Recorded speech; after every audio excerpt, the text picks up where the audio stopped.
Você tá falando do subjetivo e do objetivo, né? Como que foi assim, a sua primeira experiência de prosperidade dentro do que é o subjetivo e dentro do que é o objetivo? Queria que você contasse essa experiência pra gente. Acho que eu nem sei. Sinceramente, assim, pra falar, ó. Eu acho que esse é um processo, no início, quando a gente começou a prosperar, hoje, olhando pra trás, né? Porque quando você tá vivendo, você tá tão imerso e nas próprias angústias, porque é angustiante esse processo, que você não se dá conta disso. Então, por exemplo, hoje eu entendo que a gente começou a prosperar quando eu estava grávida da Jolie. Não foi o terapia, não foi isso. E para mim foi uma prosperidade assustadora, porque eu não estava trabalhando. Então, pela primeira vez eu não estava no controle daquilo. E aí, mais fortemente, assim, quando eu senti isso, foi na gestação do Israel. Por que eu digo da Jolie? Porque a Jolie foi uma transição, a gente veio para essa casa, só que a gente já estava num fluxo de prosperidade espiritual, Deus já estava cuidando da gente, mas a gente não gozava isso, por causa da quantidade de medo. Então a gente brigava, porque, olha só, a gente perdeu o apartamento na justiça e recebeu um tanto do dinheiro que a gente pagou no apartamento. Então, a gente mudou para uma casa de aluguel e recebeu um dinheiro. E o que o meu excelentíssimo marido decidiu fazer? Reformar a casa de aluguel com esse dinheiro. Pensa o meu humor. Pensa como eu fiquei louca. Porque, pelo amor de Deus, você vai pegar o dinheiro. Você vai reformar uma casa de aluguel. E não sei o que. Só que ele estava se movendo pela fé. E estava fazendo tudo para proporcionar para mim a casa que eu queria. Só que eu conseguia ficar feliz e grata e estar na casa não, eu queria fazer inferno. Eu queria fazer inferno. E a gente tinha um combinado. A gente nunca vai brigar por causa de dinheiro, porque os pais dele brigavam muito por causa de dinheiro. E dessa vez, uma vez a gente brigou, porque a gente recebia assim, tipo 10 mil por mês do depósito do apartamento. E ele começou a comprometer esse dinheiro, que sempre pra mim é o dinheiro da nossa vida. É sempre o dinheiro da nossa vida, sabe? Eu tô grudado na parede de medo, é o dinheiro da nossa vida. E ele querendo reformar. Na cabeça dele, ele queria proporcionar pra mim, eu tinha passado um trauma, a gente tinha perdido o apartamento, ele queria me dar essa coisa, ó, tá aqui sua casa, sua horta, tá aqui, que cor você quer que pinta a casa? Mas eu não conseguia. Então, isso já era prosperidade. Hoje eu olho e eu choro, eu falo, meu Deus, me tenho vontade de chorar, como eu tava doente, porque eu poderia estar com os meus bebezinhos ali, falando, eu tô vivendo tudo que eu sempre quis, meu marido tá aqui me proporcionando tudo. E nessa época, quando eu fiquei grávida do Israel, a gente tinha uma babá, porque eu tinha descolamento, então eu não podia pegar as meninas no colo. Então a gente tinha uma pessoa para me ajudar. Aí depois a gente teve uma empregada. Então eu tinha babá, eu tinha empregada e eu tinha o quê? Problema, porque a pessoa gosta de ter problema. Então eu tinha problema, eu tinha preocupação, eu tinha medo, entendeu? Eu tinha esse mundaréu de coisas. E era para eu estar vivendo o quê? Era para eu estar ali com o meu barrigão, tranquila. Aí quando a gente voltou, quando ele foi me buscar no hospital do Israel, ele já foi com um carro 7 lugares, porque daí ele fez todo esse processo para trocar o carro para a gente poder, então ele foi com o carro 7 lugares. Então eu tinha absolutamente tudo que eu precisava para estar em paz, confiante, feliz, nossas contas pagas, a gente tinha passado daquele perrengue, assim. Então, a casa ainda não era, acho que a gente já estava no processo de compra da casa, só que eu tinha medo. Então, por isso que eu tô falando, prosperidade objetiva e prosperidade subjetiva. Se você não tem essa prosperidade subjetiva, você nem identifica a objetiva. Essa era a objetiva. Pela primeira vez eu estava vivendo algo que lá atrás, como que vai ser o dia que eu tiver filho, porque eu só dependia de mim. Ali eu tava vendo tudo isso, mas tava cheio de medo dentro de mim. Então, a primeira experiência que eu tive com prosperidade, eu não usufruí dela. É claro que eu dormia, chorava, falava, Senhor, muito obrigada, sabe?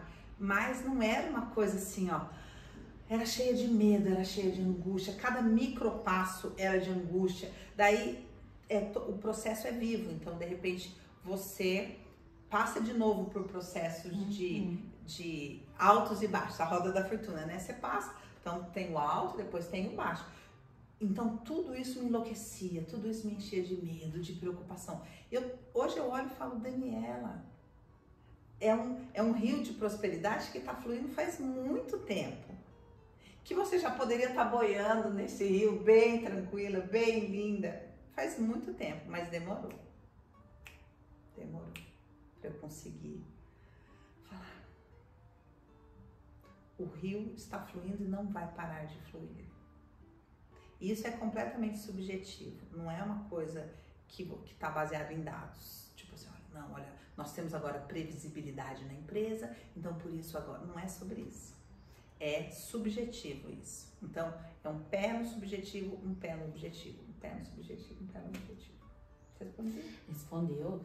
É por isso que você fez o curso de dinheiro sistêmico dividido em 3 partes, assim, começando pela mental, porque é esse processo da gente descobrindo.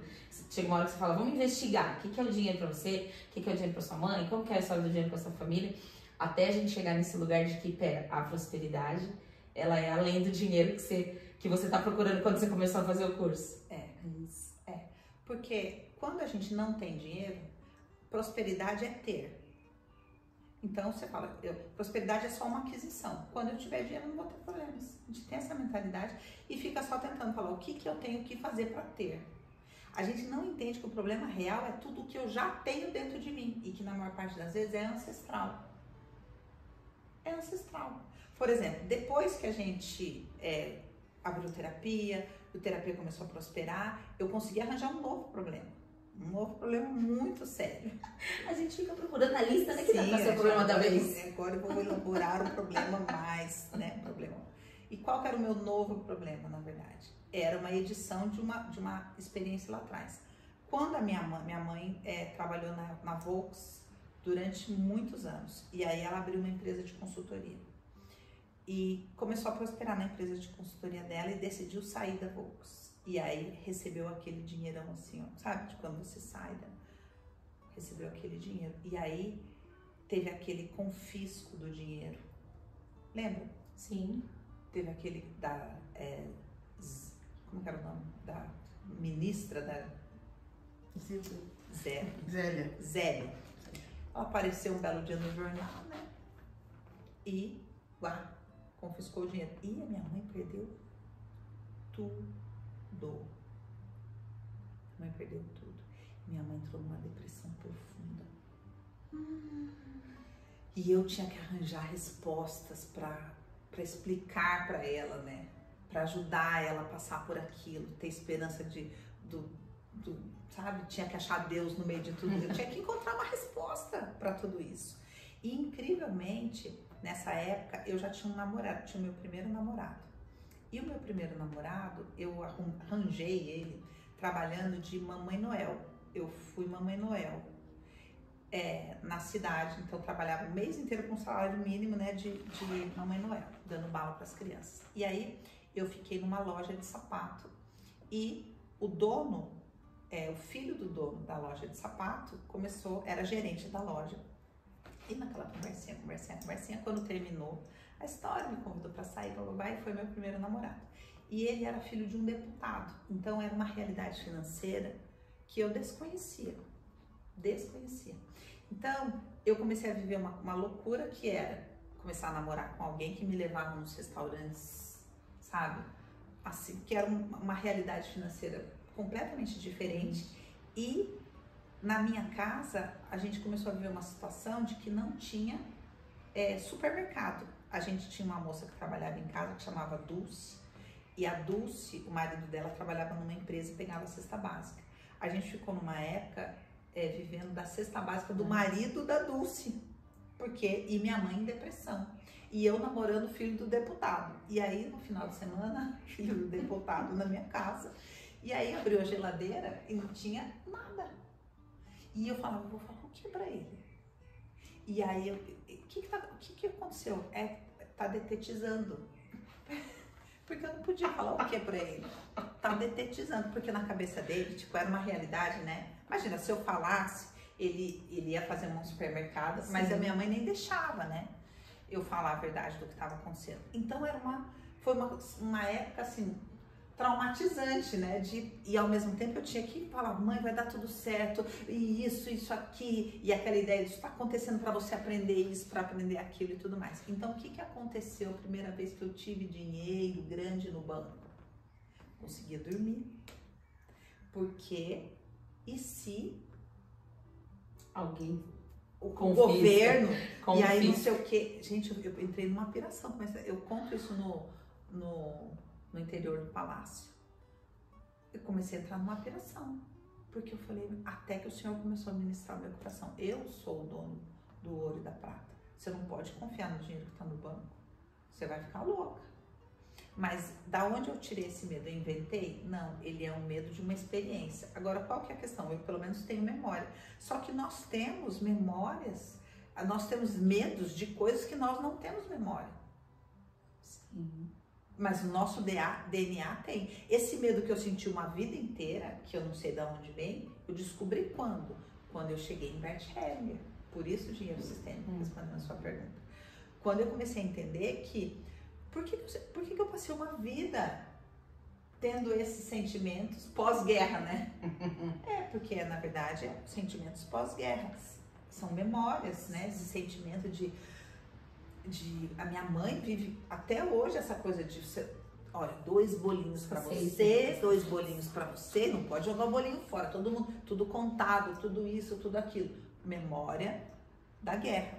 Então, quando eu construí o dinheiro sistêmico, eu comecei a entender, a gente tem que ir trabalhar esses conteúdos lá atrás e entender, tem um monte de coisa dentro de mim que eu não quero olhar, porque a gente não quer. A impotência é tão grande quando você pensa, mas como? Como que eu vou? Como é a pergunta de todo mundo, eu acho, né? Como? Porque a gente pensa fora, a gente não pensa dentro, a gente não entende que começa no subjetivo e não no objetivo. Você não tem que saber como, você tem que decidir que você vai botar um 0 a mais ali e trabalhar para que aquilo seja possível. Preciso colocar um 0 a mais aqui, sabe? Quando eu comecei a ler esses livros de prosperidade, não sei o que, antigamente, isso muito antigamente, os livros todos que chegavam no Brasil eram americanos, traduzidos de livros americanos, e todos tinham a questão do dízimo. Todos tinham. Para você prosperar, você tem que pegar uma parte do dinheiro, você tem que pagar suas contas, outra parte você tem que investir, outra parte você tem que poupar e outra parte é dízimo. E eu comecei a aprender essas coisas, então fui numa instituição, falar, olha, eu quero dar meu dízimo. A instituição era um orfanato que tinha perto da minha casa, quero dar meu dízimo, não sei o que, achando que eu era, tipo assim, não, eu estou vindo aqui fazer o favor de dar meu dízimo pra você, porque eu sou uma profissional muito bem sucedida. Aí eu fui lá, dava o dízimo, mas na minha cabeça, quando eu comecei a dar esses movimentos, eu entendi uma coisa, ter a casa própria é o mínimo. Eu gosto de bater nessa tecla porque eu sei que é difícil.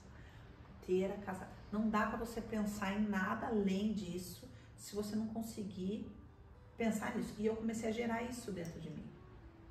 Ter a casa própria é o mínimo. Não dá para eu começar a pensar em uma alta prosperidade. Se eu não entender que é o básico. Agora, como é que a gente vai ter essa verdade, ter uma casa própria é o básico, sendo que você olha para trás e fala, mas não tive mãe, não tive pai, como eu vou ter casa? Porque começa daí. Eu não tive nem pai, não tive nem mãe, não tive... Então, tipo assim, como? Você morar numa casa alugada que as paredes são pintadas, você tem uma cama ou um sofá, tá maravilhoso. Tá maravilhoso, exatamente. Então, isso é dinheiro sistêmico. É a gente ter coragem de falar, tá bom, vamos olhar, vai. Vamos olhar para o que está na minha mente, vamos olhar para as questões da minha alma, vamos olhar para tudo isso mesmo, que me constitui com relação ao dinheiro, que constitui a minha relação com o dinheiro.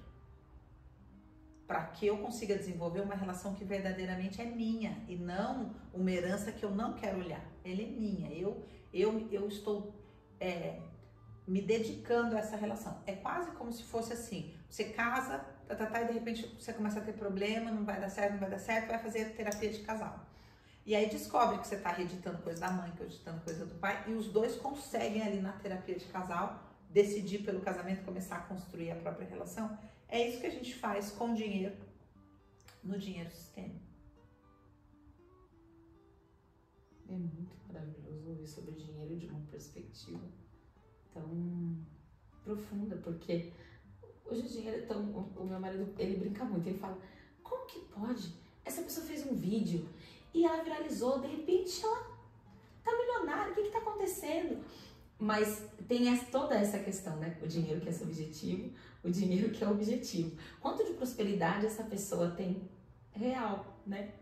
E isso me faz pensar uma coisa que muitas pessoas perguntam, sempre quando o assunto dinheiro vem, mexe com um monte de coisa nas pessoas. E eu vejo muito essas perguntas assim, que tá, mas eu já tenho dinheiro, já alcancei assim uma prosperidade, né? Não preciso disso daqui. Como que as pessoas podem enxergar, né? Que aquele dinheiro não representa toda a prosperidade que existe que ela pode ter? Eu acho que a primeira coisa que todos nós temos que admitir é que nós temos muito preconceito com relação a dinheiro. Quem tem, quem não tem. Quem tem pouco, quem tem muito. Eu não tenho como mudar de lugar se eu não admito. Eu tenho preconceito. Dinheiro é um tabu. Dinheiro é um tabu. Ah, mas eu faturo, sei lá, 8 dígitos por mês. Dinheiro é um tabu. Se você quer ir para 9 dígitos, você tem que entender que dinheiro é um tabu. Só que o problema é que a pessoa que fatura 8 dígitos, ela fala, não, eu não tenho problema com dinheiro. Então a brincadeira para aí para você. Porque a gente só se movimenta quando a gente admite. Dinheiro para mim é um tabu. Então, a pessoa que tem, a pessoa que não tem, a pessoa que acha, eu não preciso. Todos nós estamos dentro de um lugar. Vamos falar espiritualmente sobre dinheiro para trazer uma coisa aqui? Jesus fala assim, ó, nós não podemos adorar a dois senhores. Isso aqui a gente vai entrar já no assunto de transferência de riquezas. Nós não podemos adorar a Deus e a Mamon. Mamon não é um ser espiritual. Não é? Não. Mamon é uma realidade arquetípica. Mamon não é um ser, não é um fulano. O fulano é outro, que a gente vai discutir do fulano em transferência de riquezas. Mamon não é um ser. Por isso que em muitas Bíblias está escrito, nós não podemos adorar a Deus e as riquezas. Porque é uma realidade que captura o nosso dinheiro, o nosso coração. Por exemplo, olha o que Jesus o semeador saiu a semear. Parte da semente caiu na beira da estrada e as aves do céu vieram e roubaram. Parte das sementes caíram na superfície, brotaram, mas como a pessoa não tinha raiz em si mesma, aquela semeadura, ela não vingou. E parte das sementes caíram entre os espinhos. E aí você vai ver a parte do entre os espinhos. Quer dizer, as pessoas que estão muito ocupadas com as preocupações do dia a dia e com o seu coração na riqueza. Os espinhos sufocaram a semente. Isso é um negócio, gente, pra gente parar e ficar assim. Por quê? Quando o nosso coração está voltado para preocupação, quando o nosso coração está voltado para ambição, essa atmosfera chamada Mamon sufoca a palavra de Deus. Entenderam? Por isso que Jesus diz lá, vocês não podem adorar a dois senhores, porque se o seu coração estiver voltado para esse lugar, seja na preocupação, seja na ambição, esses são os espinhos que sufocam a palavra de Deus, e a palavra de Deus não tem como fecundar o seu coração.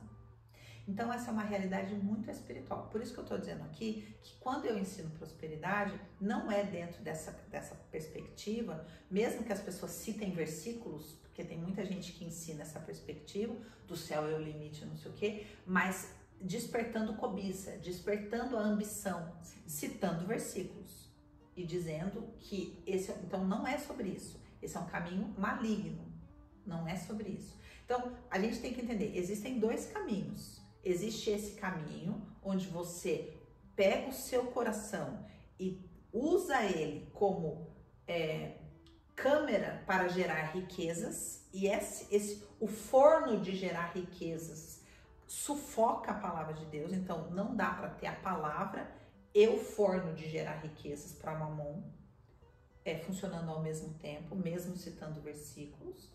Ou você entrega a sua vida para Deus, vai ser conduzida num outro caminho. Por quê? Porque Deus vai te proteger das riquezas.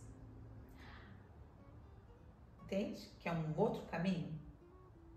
Porque ele tem que, ele vai te conduzir para que você tenha, mas que em nenhum momento isso te coloque em risco. Porque você não pode adorar a dois senhores. Se houver qualquer risco da falta ou da abundância capturar o seu coração, o Senhor entra na frente para te guardar e para todo o processo. Entendeu? É por isso que Paulo uma hora fala assim, ó, eu sei viver bem. Eu sei viver bem, tanto na falta quanto na abundância. Tudo eu posso naquele que me fortalece, porque ele já chegou nesse lugar. Então, por que eu tô dizendo isso? Porque a gente tem que entender em qual ponto eu estou, porque tem muita gente que tá me ouvindo, por exemplo, e tá querendo aprender como todo mundo. Ouve a mim, como ouve tantas as outras pessoas que ensinam um forninho para Mamon. E as pessoas precisam entender, eu não ensino forninho para Mamon. Eu conheço todas as técnicas da cerâmica de Mamon, mas eu não faço vasos para Mamon. O que eu ensino é um outro caminho. E aí tem muitas pessoas que pertencem a Deus e que falam, mas por que eu não consigo viver isso? Porque não entendem em que ponto do relacionamento com Deus estão. Por quê? Na maior parte das vezes, o Senhor vai tratar outros assuntos, prioritariamente. Ele vai edificar o seu casamento, para que as riquezas não destruam o seu casamento. Ele vai edificar o seu relacionamento com ele, para que as riquezas não coloquem em risco isso. É uma série de coisas. Depois vem esse bônus, que são as demais coisas. Também falo isso no livro No Interior do Palácio. Um dia eu entendi isso quando o Senhor me deu a palavra: haja paz nos seus muros e prosperidade nos teus palácios. E eu entendi que eu tinha que estar satisfeita com aquela medida, que aquilo era prosperidade, que no meu palácio eu não podia estar com esse coração olhando para Mamon, de falar, mas por que fulano tem? Como é que pode? Esse pensamento, uma pessoa faz um vídeo, viraliza e não sei o quê, e por que a gente aqui nessa dificuldade de pagar o aluguel? Isso é um coração que sufoca a palavra de Deus. A palavra de Deus não tem como prosperar nesse coração cheio de espinho. E aí, no dia que eu entendi isso, eu comecei a acender as velas do Shabbat, nesse versículo: haja paz nos teus muros e prosperidade nos teus palácios. E eu entendi, daqui para dentro eu tenho que estar na perfeita shalom, nada me falta em Deus, eu tenho absolutamente tudo o que eu preciso, Ele está me curando. E na minha mesa há a prosperidade do Senhor, na minha casa há a prosperidade do Senhor. E enquanto isso não é uma verdade, sabe, que transborda de você, você não está pronto para uma medida maior.